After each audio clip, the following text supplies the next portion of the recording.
faqatgina o'tmish voqealari emas. U bizning kimligimizni belgilaydi, bugunimizni tushunishga yordam beradi va kelajagimiz uchun yo'l ko'rsatadi. Ushbu yangi loyihada biz insoniyat yaratgan buyuk obidalar, ilmiy kashfiyotlar va o'zbek xalqining faxrli merosi bilan tanishamiz. Har bir videoda sizni yangi sirlar, kutilmagan faktlar va ilhom bag'ishlovchi bilimlar kutmoqda.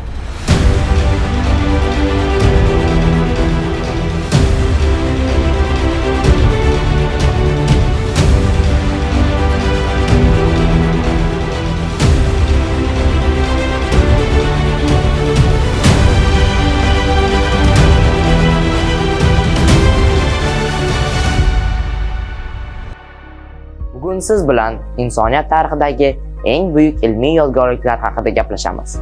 Iskandariya kutubxonasi, Ulug'bek rasadxonasi va Bag'doddagi Baytul Hikma. Iskandariya kutubxonasi. Qadimgi Misrda Nil bo'yida joylashgan Iskandariya kutubxonasi dunyodagi eng katta bilim markazi bo'lgan.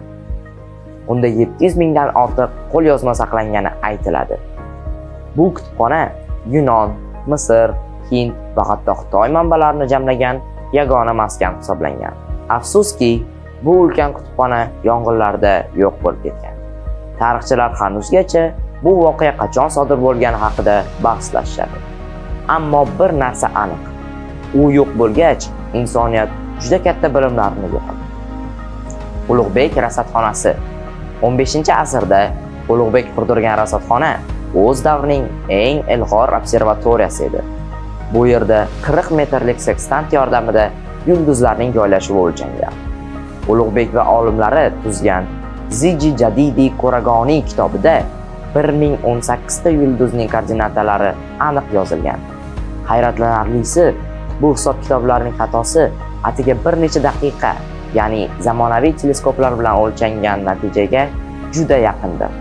Shu sababli bu asar 200 yil davomida Yevropa olimlariga asosiy manba bo'lib xizmat qilgan. Baytul Hikma. 9-asrda Bag'dodda xalifa Ma'mun tomonidan tashkil etilgan Baytul Hikma o'sha davrning ilmiy markazi edi. Bu yerda Yunon, Hind va Fors olimlarining asarlari arab tiliga tarjima qilingan bo'lib, algebra faniga asos solgan Muhammad al-Xorazmiy, tibbiyotda katta iz qoldirgan Ibn Sino kabi buyuk allomalar shu muhitdan ilhom olganlar. Baytul Hikmada to'plangan bilimlar keyinchalik Yevropada uyg'onish davriga asos bo'ldi.